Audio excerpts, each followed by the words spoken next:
Hi, ഞാൻ നിങ്ങളുടെ foodie Ernakulam. ഞങ്ങൾ ഞായറാഴ്ച ഒരു ദിവസം വെറുതെ ഇരുന്നപ്പോൾ ഒരു 11 മണിയായപ്പോൾ ഒരു ട്രിപ്പ് വിട്ടാലോ എന്ന് വിചാരിച്ച് പോയതാണ് ഇല്ലിക്കൽ കല്ലിലേക്ക്. ഞങ്ങൾ പുക്കാട്ടുപടിയിൽ നിന്ന് തൊടുപുഴ, മൂവാറ്റുപുഴ, തൊടുപുഴ, മുട്ടം വഴിയാണ് ഇല്ലിക്കൽ കല്ലിലേക്ക് പോയത്. ബൈക്ക് ട്രിപ്പ് ആയതുകൊണ്ട് തന്നെ നല്ലോണം എൻജോയ് ചെയ്ത് വണ്ടി ഓടിച്ചിട്ട് അടിപൊളിയായിട്ടാണ് ഞങ്ങൾ പോയത്. സൺഡേ ആയതുകൊണ്ട് തന്നെ റോട്ടിൽ വലിയ തിരക്കുണ്ടായില്ല, നല്ല അന്തരീക്ഷമായിരുന്നു.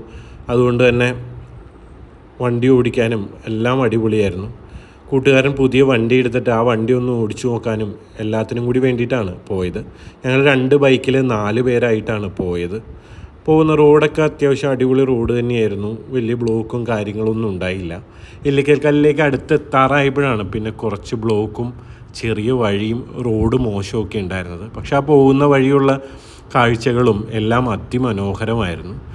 കേരളത്തിൽ കോട്ടയം ജില്ലയിൽ ഇല്ലിക്കൽ എന്ന് പറഞ്ഞ മലയുടെ മുകളിൽ സ്ഥിതി ചെയ്യുന്ന ഒരു കല്ലാണ് ഇല്ലിക്കൽ കല്ല്. ഇത് കോട്ടയം റെയിൽവേ സ്റ്റേഷനിൽ നിന്ന് ഇല്ലിക്കൽ കല്ലിലേക്ക് 57 കിലോമീറ്റർ മാത്രമാണുള്ളത്. സമുദ്രനിരപ്പിൽ നിന്ന് 3500 ഉയരത്തിൽ സ്ഥിതി ചെയ്യുന്ന ഒരു മലയാണ് ഈ ഇല്ലിക്കൽ കല്ല്. ഒരുപാട് വിനോദസഞ്ചാരികൾ ഇവിടെ ഇപ്പോൾ വന്നു തുടങ്ങിയിട്ടുണ്ട്. ഒരു മലയുടെ ഒരു പാറയുടെ ഭാഗം അടർന്നു വീണതിന് ശേഷം പകുതി ഭാഗമാണ് നമ്മൾ ഇല്ലിക്കൽ കല്ലിൽ ചെന്ന് കഴിഞ്ഞാൽ കാണാൻ പറ്റുന്നത്. ഇപ്പോൾ നമ്മൾ ബൈക്ക് ഓടിച്ച് നേരെ ചെന്ന് കഴിഞ്ഞാൽ താഴെ ഇല്ലിക്കൽ കല്ലിൻ്റെ ഏറ്റവും താഴെയാണ് വന്ന് ചേരുന്നത്. അവിടെ നമ്മുടെ ഏത് വണ്ടിയാണെങ്കിലും പാർക്ക് ചെയ്ത് വയ്ക്കണം. ഒരുപാട് മഴയും ഇടിയൊക്കെ ഉള്ള സമയത്ത് മുകളിലേക്ക് ആളെ കയറ്റി വിടില്ല. അവിടെ തന്നെ ഒരു ടിക്കറ്റ് കൗണ്ടറുണ്ട്. ഞങ്ങൾ 4 പേർക്കും കൂടി ഇല്ലിക്കൽ കല്ലിലേക്ക് കയറാൻ അവരുടെ ജീപ്പിൽ മുകളിലേക്ക് എത്തിച്ചു തരും. അതിന് എല്ലാത്തിനും കൂടി 260 രൂപയാണ് ആയത്. അവിടെ ചെന്ന് വണ്ടി പാർക്ക് ചെയ്ത് ആ ജീപ്പിൽ പോവാൻ തന്നെ നല്ല രസമാണ്. ഞാൻ കുറേ നാളുകൾക്ക് മുമ്പാണ് ഇല്ലിക്കൽ കല്ലിൽ ഇതുപോലെ പോയിട്ടുള്ളത്. ഇല്ലിക്കൽ കല്ല് 3500-4000 അടി ഉയരത്തിലാണെന്ന് പറഞ്ഞല്ലോ. അപ്പോൾ ഇതിൻ്റെ മലയുടെ ഏറ്റവും മുകളിൽ കയറി നിന്നാൽ ദൂരെ അറബിക്കടൽ ഒരു നേർത്ത രേഖ പോലെ കാണാൻ പറ്റുമെന്നാണ് പറയുന്നത്. പിന്നെ അതുപോലെ തന്നെ അറബിക്കടലിലെ ആ ഭാഗത്തേക്ക് നോക്കിക്കഴിഞ്ഞാൽ ഉദയാസ്തമയങ്ങൾ കാണാൻ പറ്റുമെന്നും പറയപ്പെടുന്നുണ്ട്. 3 മലകൾ കൂടിച്ചേർന്നതാണ് ഈ ഇല്ലിക്കൽ കല്ല്. കൊടൈക്കനാലിലെ തൂൺപാറകളോട് സമാനമാണ് ഇല്ലിക്കൽ കല്ലിലെ ഭൂപ്രകൃതി. അവിടെ പോയി ഈ കോടമഞ്ഞും ആ പച്ചപ്പുല്ലും ഒക്കെയുള്ള ആ മലനിരകളും ആസ്വദിക്കാനായിട്ട് ഒരുപാട് വിനോദസഞ്ചാരികളാണ് ഇപ്പോൾ എത്തുന്നത്. ആ ഭാഗത്ത് നമ്മൾ ജീപ്പിൽ കയറി പോകുമ്പോഴുള്ള കാഴ്ചകൾ, അപ്പുറത്തും ഇപ്പുറത്തുള്ള മലനിരകളും ആ കോട വരുന്നതും, ആളുകൾ ഒരുപാട് പേര് നടന്ന് അതിൻ്റെ മുകളിലേക്ക് കയറുന്നുണ്ട്. ഞങ്ങൾ ജീപ്പിൽ തന്നെയാണ് അതിൻ്റെ തൊട്ട് താഴെ വരെ പോയത്. അവിടെ തന്നെ ചെറിയ ചെറിയ ഒരുപാട് കടകളുണ്ട്. ഞങ്ങളപ്പോൾ 11 മണിയായപ്പോൾ വീട്ടിൽ നിന്ന് പുറപ്പെട്ടത് കൊണ്ട് തന്നെ അവിടെ എത്തിയപ്പോഴത്തേക്കും ഏകദേശം 1:30 മണി കഴിഞ്ഞിരുന്നു. അപ്പോൾ ഞങ്ങൾക്ക് നല്ല വിശപ്പുണ്ടായിരുന്നു. അപ്പോൾ അതിന് തൊട്ടടുത്തുള്ളൊരു ചെറിയ മുള കൊണ്ടൊക്കെ നിർമ്മിച്ച ചെറിയൊരു തട്ടുകടയിൽ കയറി. ഞങ്ങൾ ആദ്യം തന്നെ അവിടെ ചെന്ന് കഴിഞ്ഞപ്പോൾ പഴംപൊരി നല്ല എള്ളക്കിയിട്ട് ഉണ്ടാക്കി വെച്ചിട്ടുണ്ടായിരുന്നു. ആ പഴംപൊരി ഒരെണ്ണം എടുത്ത് ഞാൻ കഴിച്ചു. അതിനുശേഷം ഞങ്ങൾ 3 ബ്രെഡ് ഓംലേറ്റാണ് പറഞ്ഞത്. ബ്രെഡ് ഓംലേറ്റ് അത്രയും മനോഹരമായിട്ട് ആദ്യമായിട്ടാണ് എനിക്ക് ഒരു കടയിൽ നിന്ന് കിട്ടുന്നത്. അടിപൊളിയായിട്ട് നല്ല സ്ക്വയറിൽ അവർ വരഞ്ഞ് നമുക്ക് ഓരോ പീസും എടുത്ത് കഴിക്കാൻ പാകത്തിന് അടിപൊളിയായിട്ടാണ് തന്നത്. സോസൊക്കെ ഒഴിച്ചിട്ടാണ് അവർ തന്നത്. ആ ഒരു ബ്രെഡ് ഓംലേറ്റിന് അവർ 50 രൂപ മാത്രമാണ് ചാർജ് ചെയ്യുന്നത്. അപ്പോൾ ഞങ്ങൾ 3 ബ്രെഡ് ഓംലേറ്റും 4 ചായയൊക്കെ പറഞ്ഞു. ഞാനപ്പോൾ ആ ബ്രെഡ് ഓംലേറ്റും സോസും ഒക്കെ മുക്കി കഴിച്ചു നോക്കി. അതിന് ശേഷമാണ് ഞങ്ങൾ ഓർത്തത് ഇതിൽ കുരുമുളക് പൊടി ഇട്ടിട്ടില്ലല്ലോ എന്ന്. അതിനുശേഷം മെയിൻ ഐറ്റമായിട്ടുള്ള കുരുമുളക് പൊടിയൊക്കെ ഇട്ട് നല്ല എരിവോട് കൂടി ഞാൻ കഴിച്ചു നോക്കി. ആ ഒരു തണുപ്പത്ത് അത്രയും ചെറിയ ഒരു തട്ടുകടയിൽ മലയുടെ മുകളിൽ കട്ടൻ ചായയും ബ്രെഡ് ഓംലേറ്റൊക്കെ കഴിച്ചിരിക്കാൻ അടിപൊളി രസമായിരുന്നു. എല്ലാം കഴിഞ്ഞ് ഞങ്ങൾ പേയ്മെൻറ്റൊക്കെ കൊടുത്ത് നേരെ ഇല്ലിക്കൽ കല്ലിലേക്ക് കയറാനായിട്ട് പോയി. ഇപ്പോൾ ഇല്ലിക്കൽ കല്ലിൻ്റെ സൈഡിലുള്ള വഴിയുടെ അരികത്തൊക്കെ കമ്പിവേലി വെച്ച് മനോഹരമാക്കിയിട്ടുണ്ട്. അതുകൊണ്ട് തന്നെ നമുക്ക് കയറാൻ നേരത്തും ഇറങ്ങാൻ നേരത്തും പിടിച്ച് സൂക്ഷിച്ച് ഇറങ്ങാൻ പറ്റും. നല്ല കഠിനമായിട്ടുള്ള കയറ്റമാണ്.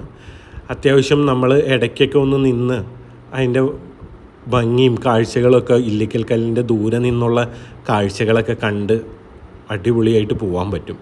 എപ്പോഴാണ് ഇവിടെ കോട വരുന്നേ പോകുന്നതെന്ന് പറയാൻ പറ്റില്ല. നമ്മൾ ചില സമയത്ത് നോക്കുമ്പോൾ ഇല്ലിക്കൽ കല്ല് അതിമനോഹരമായിട്ട് കാണാൻ പറ്റും. എന്നാൽ കുറച്ച് കഴിയുമ്പോൾ ഇല്ലിക്കൽ കല്ല് മൂടി നിൽക്കുന്നുണ്ടാവും. അവിടുത്തെ ആ മലകളും ആ പച്ചപ്പും എല്ലാം അടിപൊളിയാണ്. മഴക്കാലത്ത് പോയി കഴിഞ്ഞാൽ നല്ല രസമാണ്. പക്ഷേ ഇടിവെട്ടുള്ള സമയങ്ങളിൽ കയറ്റി വിടില്ല. ഒരുപാട് ദൂരമൊന്നും ഇല്ലെങ്കിലും കുത്തനെയുള്ള കയറ്റവും ഉരുളൻ പാറകളുമൊക്കെ ആയത് കാരണം നമ്മൾ വീണ് പോകാൻ സാധ്യതയുണ്ട്. ഷൂ ഒക്കെ ഇട്ട് കയറുന്നതാണ് എപ്പോഴും നല്ലത്. നമ്മളെപ്പോഴും ഒരു കുപ്പി വെള്ളം കൊണ്ട് കയറിയാൽ മുകളിൽ എത്തുമ്പോഴത്തേക്കും നമുക്ക് ദാഹമൊക്കെ വന്നു കഴിഞ്ഞാൽ നമുക്ക് കുടിക്കാൻ പറ്റും. അല്ലാതെ ചെന്ന് കഴിയുമ്പോൾ മുകളിൽ കടകളോ കാര്യങ്ങളോ ഒന്നുമില്ല.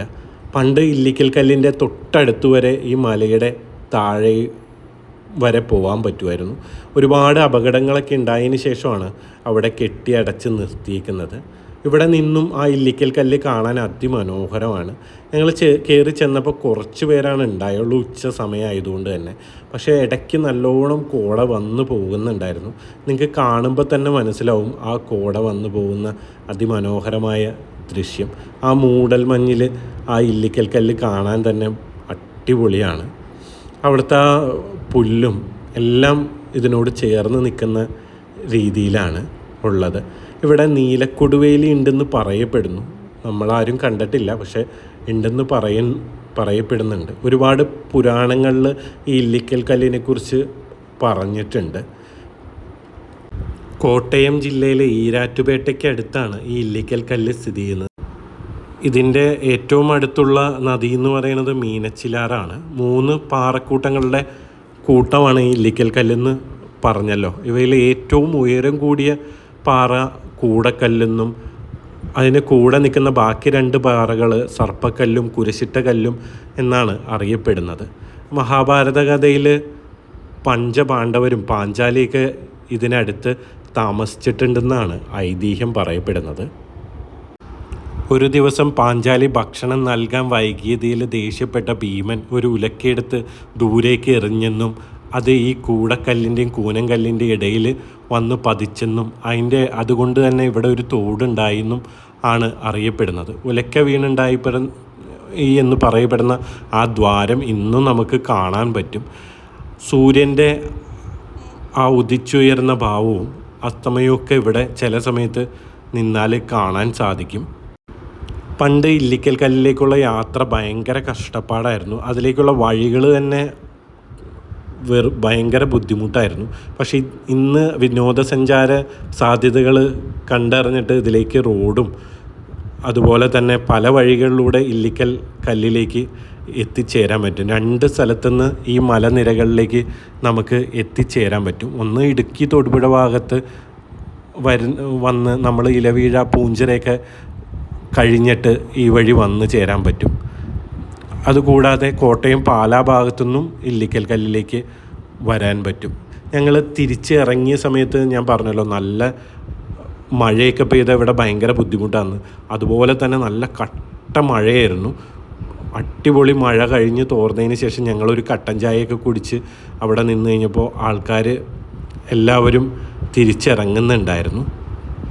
ഞങ്ങളപ്പോൾ അവിടെ നിന്ന് കുറേ കാഴ്ചകളൊക്കെ ആസ്വദിച്ചു. അവിടത്തെയും കാഴ്ചകൾ കാണാൻ അതിമനോഹരമാണ്. ഈ ഇല്ലിക്കൽ കല്ലിൻ്റെ താഴെ ഇറങ്ങി വരാനാണ് ഏറ്റവും കഷ്ടപ്പാട്. കാരണം ഉരുളൻ കല്ലിൽ തെന്നിപ്പോവാൻ സാധ്യതയുണ്ട്. ആ കമ്പിയിൽ പിടിച്ചിട്ടാണ് നമ്മൾ താഴത്തേക്ക് ഇറങ്ങി പോകുന്നത്.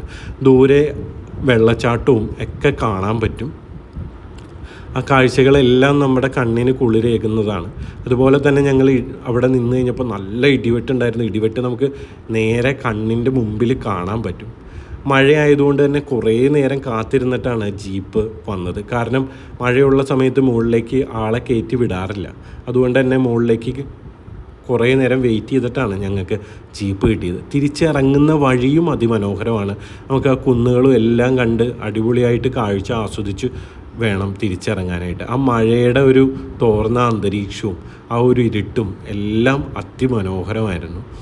നിങ്ങളുടെ ജീവിതത്തിൽ ഒരിക്കലെങ്കിലും ഇല്ലിക്കൽ കല്ലിൽ പോയി, അതും നമ്മൾ ഡ്രൈവ് ചെയ്ത് അവിടെ ചെന്ന് അവരുടെ ആ ജീപ്പിൽ മുകളിലേക്ക് പോയി തിരിച്ചിറങ്ങുമ്പോൾ ഉള്ള ആ ഒരു അതിമനോഹരമായ കാഴ്ചകളെ കാണാൻ അടിപൊളിയാണ്. ഞങ്ങൾ തിരിച്ചിറങ്ങിയപ്പോഴത്തേക്കും ഞങ്ങളുടെ വണ്ടി നല്ലോണം നനഞ്ഞ് കുളിച്ചിരിക്കുന്നുണ്ടായിരുന്നു. പുതിയ വണ്ടി ആയതുകൊണ്ട് തന്നെ കാണാൻ നല്ല ഭംഗിയുണ്ടായിരുന്നു. ഞങ്ങളപ്പോൾ രണ്ടുപേരും കോട്ടൊക്കെ ഇട്ട് തിരിച്ചിറങ്ങി. അപ്പോൾ മാപ്പ് ഇടാൻ പറ്റിയ അവസ്ഥയിലല്ലായിരുന്നു. അതുകൊണ്ട് തന്നെ ഞങ്ങൾ ബൈക്കിൽ വേറൊരു റൂട്ടിലും കൂടെ വന്നവർ വേറൊരു റൂട്ടിലുമാണ് വന്നത്.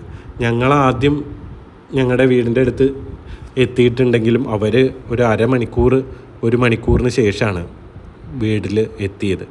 ഞങ്ങളപ്പോൾ വരുന്ന വഴിക്ക് ആ ഒരു വെള്ളച്ചാട്ടവും ഒക്കെ അവിടെ വണ്ടി നിർത്തി കാണാൻ പറ്റി. അപ്പോഴത്തേക്കും മഴ ഒന്ന് തോർന്നു വന്നിട്ടുണ്ടായിരുന്നു. അതിനുശേഷം ഞങ്ങൾ രണ്ടുപേരും ഒരു സ്ഥലത്ത് വെച്ച് കണ്ടുമുട്ടി. ഞങ്ങളപ്പോൾ അവിടെ നിന്ന് ഭക്ഷണം കഴിക്കാമെന്ന് വിചാരിച്ചു. ഞങ്ങൾ കരിമുകൾ കബനി എന്ന് പറഞ്ഞ ഒരു റെസ്റ്റോറൻറ്റിൽ നിന്നാണ് ഭക്ഷണം കഴിച്ചത്. നല്ല അടിപൊളിയായിട്ടുള്ള പൊറോട്ടയും ഫിഷ് പൊള്ളിച്ചതും ഞങ്ങളുടെ ഇവിടുത്തെ ഏറ്റവും ഇഷ്ടപ്പെട്ട ഒരു കോമ്പിനേഷൻ തന്നെയാണ്. ഏരി പൊള്ളിച്ചതിനൊക്കെ 350, 400, 500 ആ റേറ്റാണ് ഇവർ ചാർജ് ചെയ്യുന്നത്. ഞങ്ങൾ മല കയറി ഇറങ്ങിയതുകൊണ്ടും അധികം കട്ടിയായിട്ട് കഴിച്ചിട്ടില്ലാത്തതുകൊണ്ടും മഴയൊക്കെ പെയ്ത് ആ തണുത്തുറഞ്ഞു വന്നുകൊണ്ടും നല്ല വിശപ്പുണ്ടായിരുന്നു. അതുകൊണ്ട് തന്നെ ഒരു ഫിഷ് പൊള്ളിച്ചത് മുഴുവൻ തന്നെ ഞങ്ങൾ പറഞ്ഞു. അതിൻ്റെ കൂടെ ആ അടിച്ച പൊറോട്ട ഇവിടുത്തെ സ്പെഷ്യലാണ്. നല്ല സോഫ്റ്റായിട്ടുള്ള ലെയർ പോലെ ഇരിക്കുന്ന പൊറോട്ടയാണ്. അതും ആ ഫിഷ് പൊള്ളിച്ചതിൻ്റെ ആ മസാലയും സൂപ്പർ കോമ്പിനേഷനാണ്. നമുക്ക് ആ മസാല മാത്രം മതി ആ പൊറോട്ട കഴിക്കാൻ. അതുപോലെ തന്നെ നല്ല ഫ്രഷായിട്ടുള്ള സോഫ്റ്റായിട്ടുള്ള മീനും ആണ്. ഞങ്ങൾക്ക് എല്ലാവർക്കും നന്നായിട്ട് ഇഷ്ടപ്പെട്ടു. ആ മീനിൻ്റെ മീറ്റും ആ സാലഡും എല്ലാം കൂടി മിക്സ് ചെയ്ത് എൻ്റെ പൊറോട്ടയിലേക്ക് വെച്ചിട്ട് ഒരു പീസ് കീറിയെടുത്ത് ആ പൊറോട്ടയും കൂട്ടി കഴിക്കാനായിട്ട് അടിപൊളി ടേസ്റ്റ് തന്നെയായിരുന്നു. അങ്ങനെ ഇല്ലിക്കൽ കല്ലിൻ്റെ നല്ല ഓർമ്മകളൊക്കെ സമ്മാനിച്ച ഈ ഒരു ട്രിപ്പും അതുപോലെ തന്നെ ഈ ഒരു ഭക്ഷണവും അവിടുത്തെ ഉച്ചയ്ക്കുള്ള തട്ടുകടയിലെ ഭക്ഷണവും എല്ലാം നല്ല അടിപൊളിയായിരുന്നു. അപ്പോൾ നിങ്ങളും ഇല്ലിക്കൽ കല്ലിലുള്ള യാത്ര പോവുക. വീഡിയോ ഇഷ്ടപ്പെട്ടാൽ ലൈക്ക് ചെയ്യുക, ഷെയർ ചെയ്യുക, സബ്സ്ക്രൈബ് ചെയ്യുക. Bye from foodie Ernakulam.